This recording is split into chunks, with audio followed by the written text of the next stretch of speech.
இறைவா உம்மை வாழ்த்துகிறோம், ஆண்டவர் நீரென போற்றுகிறோம். மறைசாட்சியரின் வெண்குலவும் நிறைவாய் உம்மை போற்றிடுமே. அல்லேலூயா அல்லேலூயா அல்லேலூயா அல்லேலூயா அல்லேலூயா. ஆண்டவர் உங்களோடு இருப்பாராக.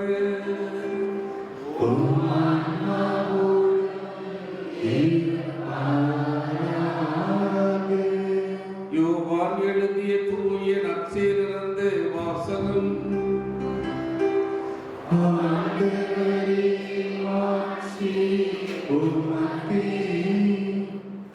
நூல் பிரிவு 20 இறை சொற்றொடர்கள் 2 முதல் 8 முடிய. வாரத்தின் முதல் நாளன்று மகதலா மரியா சீமோன் பேதுருடன் இயேசு தனியன்பு கொண்டிருந்த மற்ற சீடரிடம் வந்து, ஆண்டவரை கல்லறையிலிருந்து யாரோ எடுத்துக்கொண்டு போய்விட்டனர், அவரை எங்கே வைத்தனரோ எங்களுக்கு தெரியவில்லை என்றார். இதை கேட்ட பேதுரும் மற்ற சீடரும் கல்லறைக்கு புறப்பட்டனர். இருவரும் ஒருமித்து ஓடினர். மற்ற சீடர் பேதுருவை விட விரைவாக ஓடி முதலில் கல்லறையை அடைந்தார். அவர் குனிந்து பார்த்தபோது துணிகள் கிடப்பதை கண்டார், ஆனால் உள்ளே நுழையவில்லை. அவருக்கு பின்னாலேயே சீமோன் பேதுரு வந்தார். நேரே அவர் கல்லறைக்குள் நுழைந்தார். அந்த துணிகளையும் இயேசுவின் தலையை மூடியிருந்த துண்டையும் கண்டார். அத்துண்டு மற்ற துணிகளோடு இல்லாமல் ஓரிடத்தில் தனியாக சுருட்டி வைக்கப்பட்டிருந்தது. பின்னர் கல்லறைக்கு முதலில் வந்து சேர்ந்த மற்ற சீடரும் உள்ளே சென்றார், கண்டார், நம்பினார். ஆண்டவரின் அருள்வாக்கு.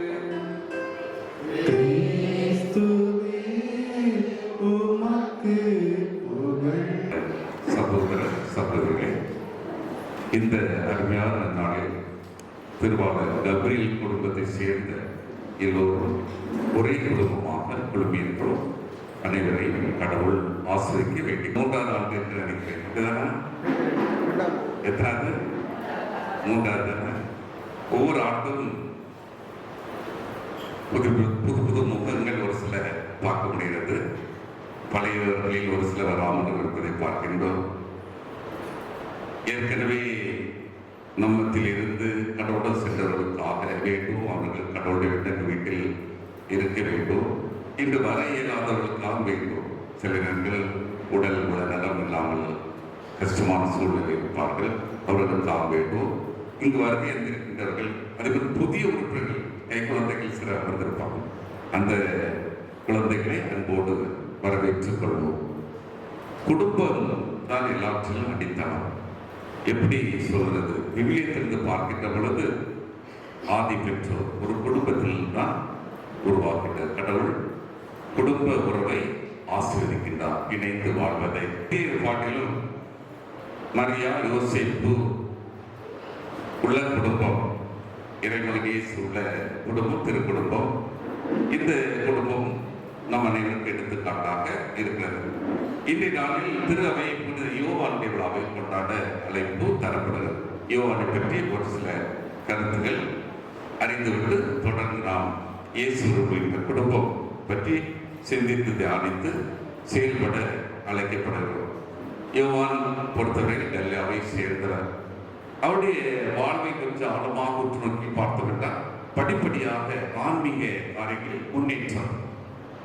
அவர் முதலில் திருமுழுக்கு யோவானின் சீடராக இருந்தார். இயேசு அழைத்த பின்பு அவரை பின்தொடர்கின்றார். அந்த சீடர்களிடமிருந்து 12 திருத்துவர்களை கடவுள் தேர்வு செய்கின்றார். அதிலே யோவான் இடம்பெறுகின்றார். அந்த 12 திருத்துவர்களில் இயேசுவால் அன்பு செய்யப்பட்டவர்கள் 3 பேர் இருந்தாங்க. எங்கு சென்றாலும் 3 பேரை இயேசு அழைத்து செல்வார். அதில் யோவான் குறிப்பிடத்தகுந்தவர். இந்த யோவானை பொறுத்தவரை இடியின் மக்களில் ஒருவர். ஒரு முறை சமாரியாவில் இயேசு ஏற்றுக்கொள்ளாமல் விட்டார்கள். அவர் நெருப்பு வந்து இவர்களை அழித்துவிட செய்வோமா என்ற ஒரு தவறான அணுகுமுறையை மேற்கொள்ள இருந்தார். அவர் மத்தியில் கடவுள் வேண்டாம் என்று சொல்வார், இறைவன் இயேசு வேண்டாம் என்று குறிப்பிடுவார். இந்த யோவான் கடைசி வரையில் இயேசுக்கு பிரமாணிக்கமாக இருப்பார். கல்வாரி பயணோட பங்கேற்பார். பங்கேற்று இருந்ததனால் இயேசுவை அவரது அன்னையை யோவானிடம் ஒப்படைப்பார். இன்றைய நற்செய்தி வாசகத்தில் இயேசுவை தேடுகின்றன. அதிகாலை தேடுகின்றன. அதில் யோவான் வேகமாக சென்று கல்லறையில் கண்டுகொள்கின்றார். அவர் உயிர்த்து விட்டார்.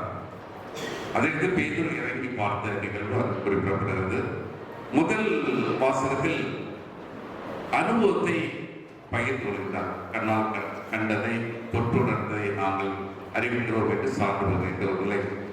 யோவானை பொறுத்தவரை கடைசி நற்செய்தி நூல் வழியாக இன்றும் அவருக்கு நமக்கு உதவி செய்து கொண்டிருக்கின்றார்.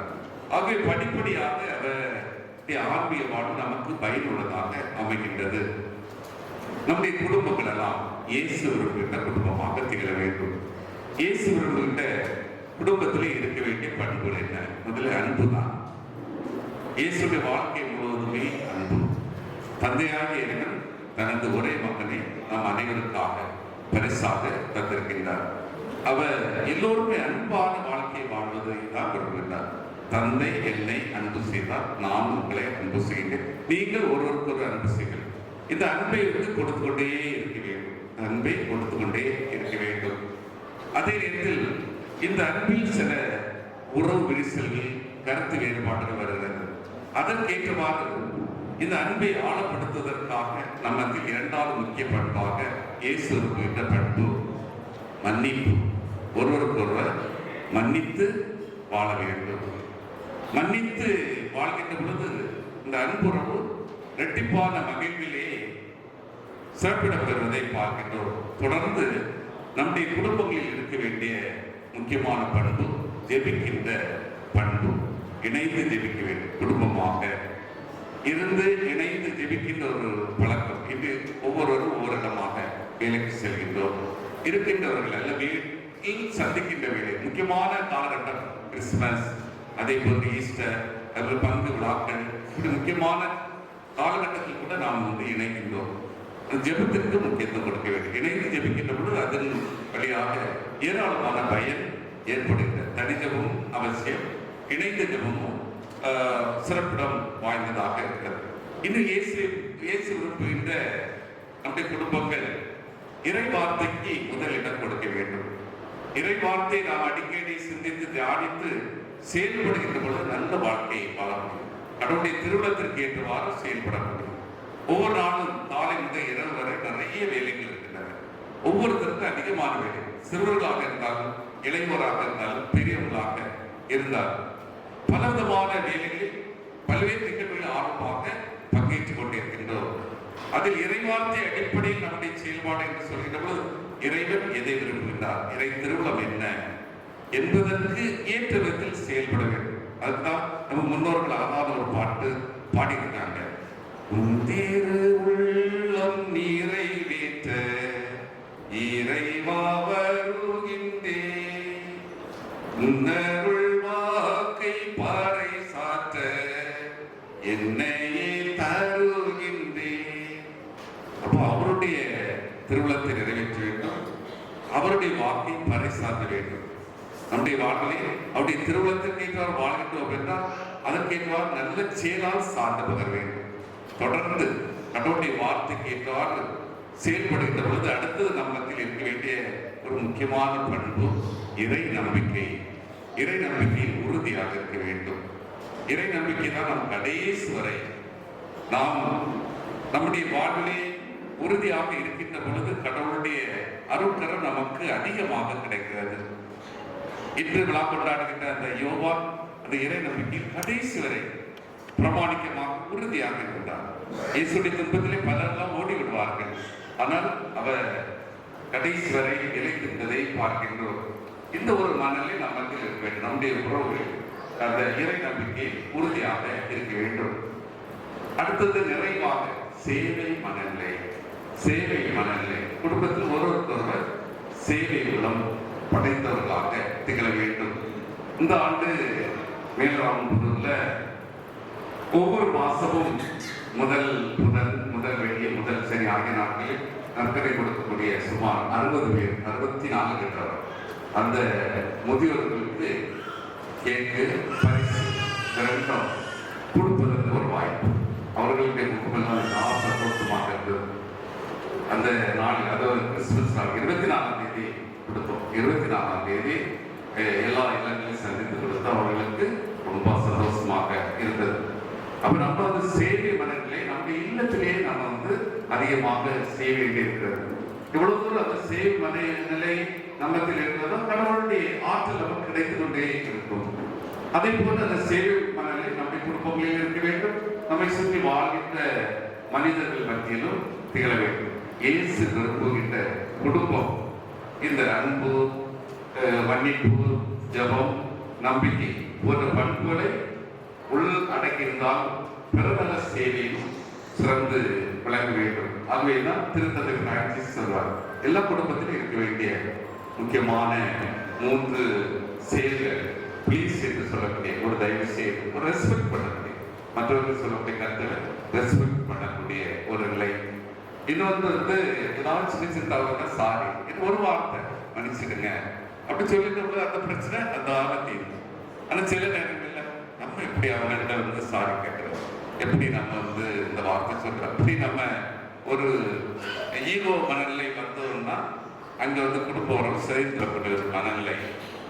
குடும்பங்களை நான் கஷ்டப்பட்டு உணவெல்லாம் சமைச்சு வைப்பாங்க, ஒரு வார்த்தை கூட சொல்லாம நம்ம உணவு போட்டு மட்டும் போனோம்னா அங்க அந்த உறவு ரொம்ப உறுதியாக இருக்காங்க.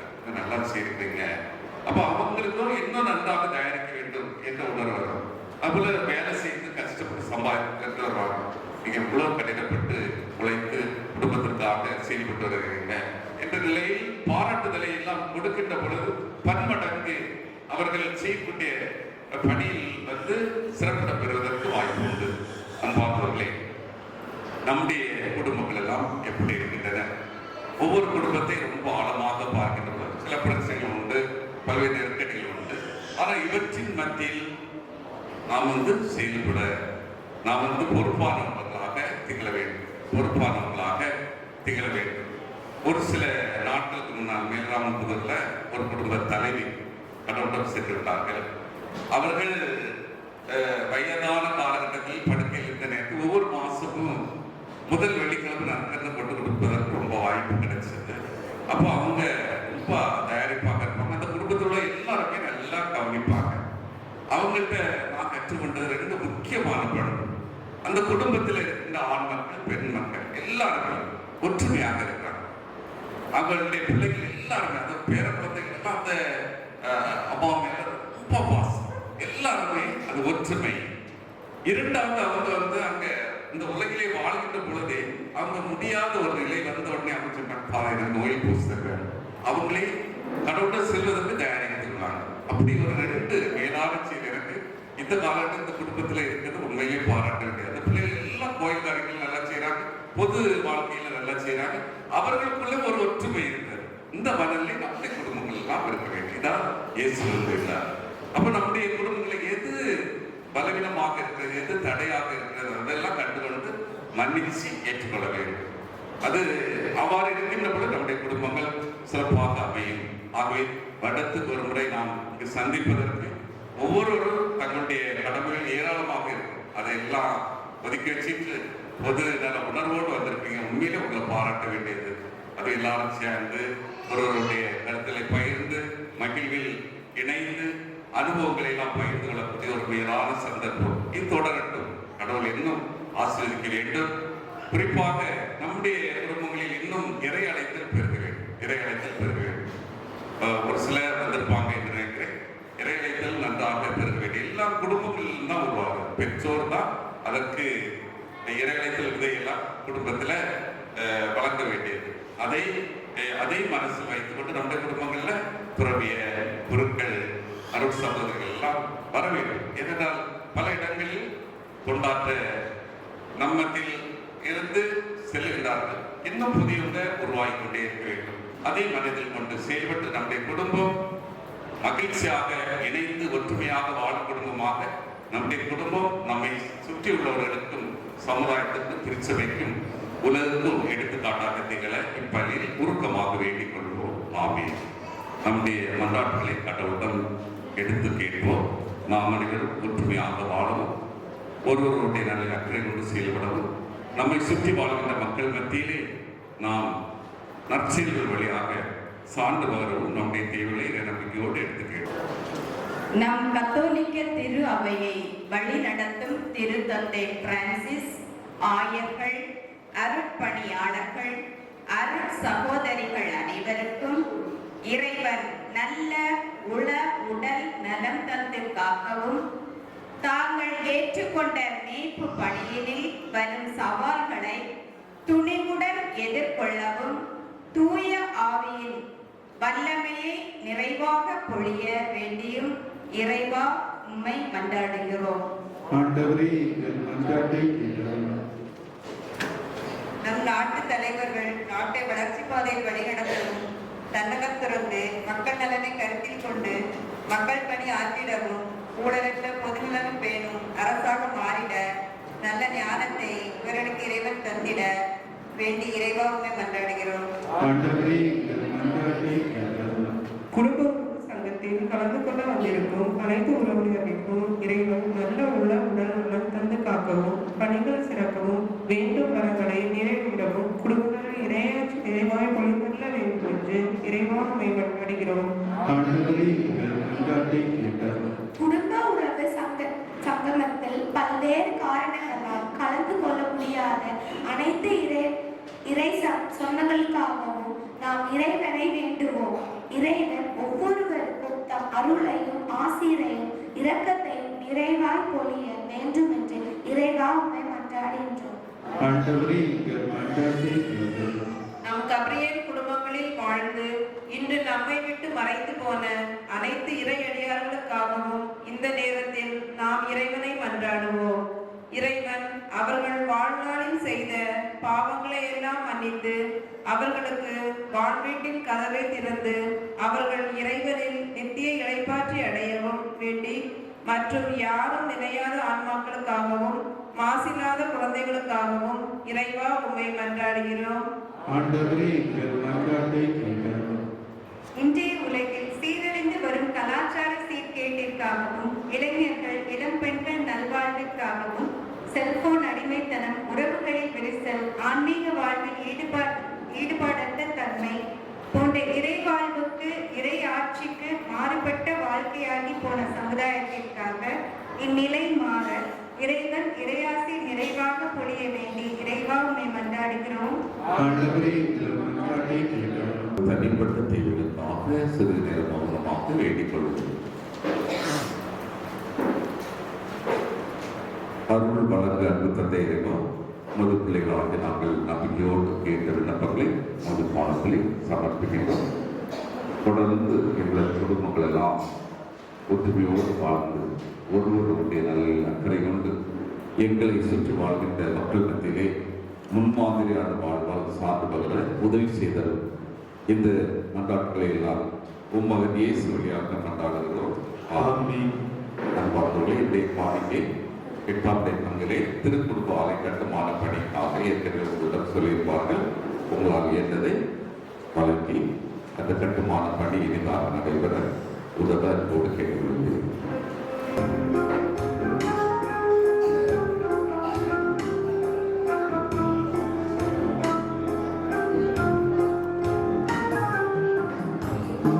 பிதாவே, அனைத்தையும் நான் உம்மிடம் ஒப்படைக்கின்றேன்.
என் படிப்பு பட்டங்கள் பதவிகளே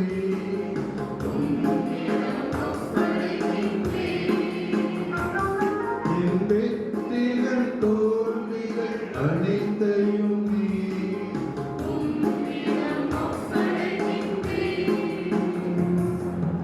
அப்பா பிதாவே, அனைத்தையும் நான் உம்மிடம் ஒப்படைக்கின்றேன்.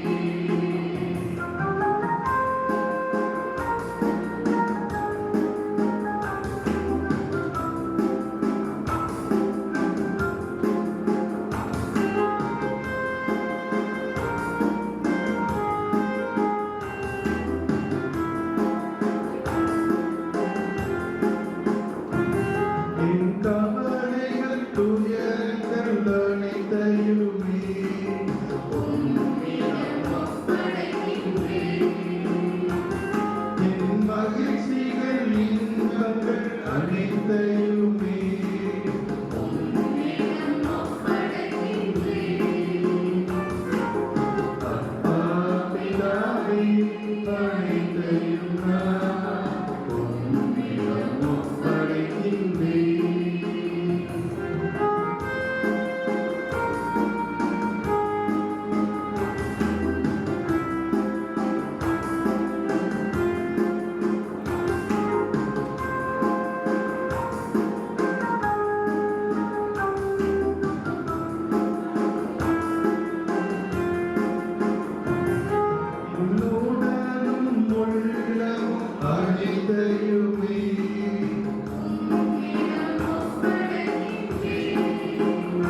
தோல்விகள் அனைத்தையுமே உன்னிடம் ஒப்படைக்கின்றேன். அப்பா பிதாவே, அனைத்தையும் நான் உன்னிடம் ஒப்படைக்கின்றேன். அப்பா பிதாவே, அனைத்தையும் நான் உன்னிடம் ஒப்படைக்கின்றேன்.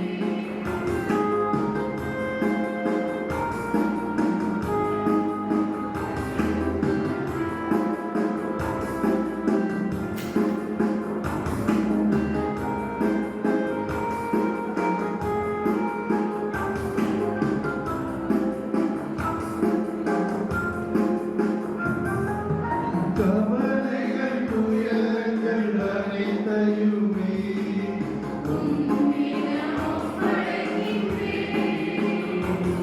என் மகிழ்ச்சிகள் இன்பங்கள் அனைத்தையுமே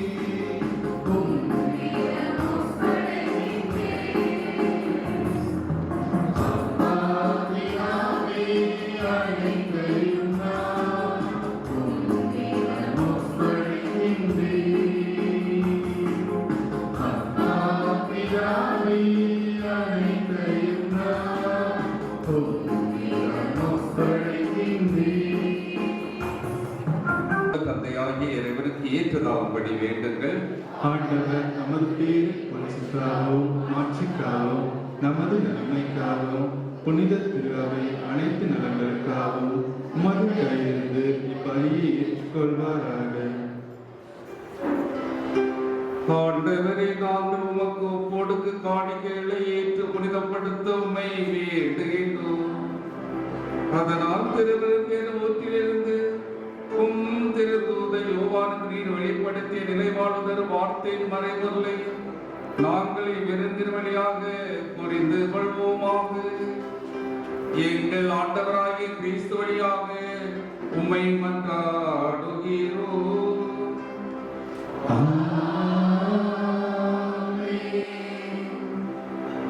ஆண்டவர் உங்களோடு இருப்பாராக.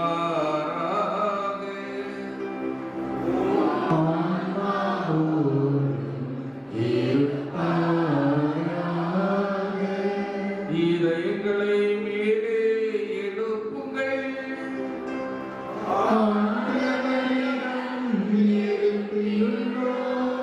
நம் இறைவனாகிய ஆண்டவருக்கு நன்றி கூறுவோம்.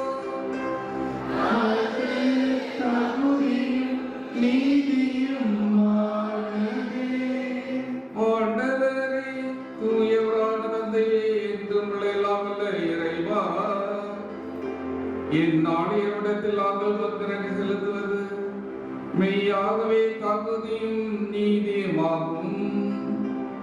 எங்கள் கடமை மீட்புரிய செயலுமாகும். ஏனெனில் வாக்கு மனிதனானார் எனும் மறைநிகழ்வின் வாயிலாக மது மாட்சியின் ஒளி எங்கள் மன கண்களுக்கு புதிதாய் ஒளி வீசியது.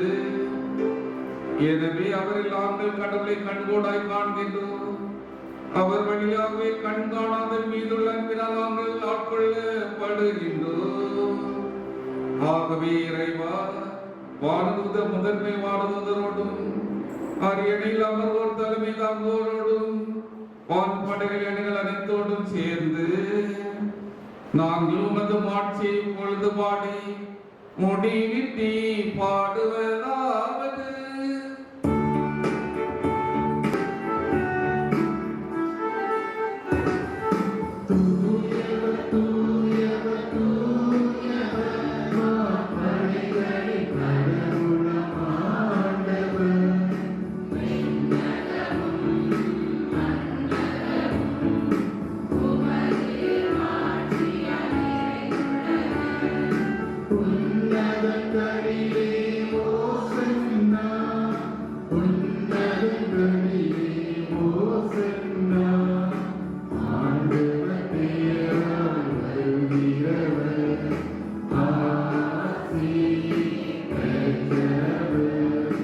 உன்னத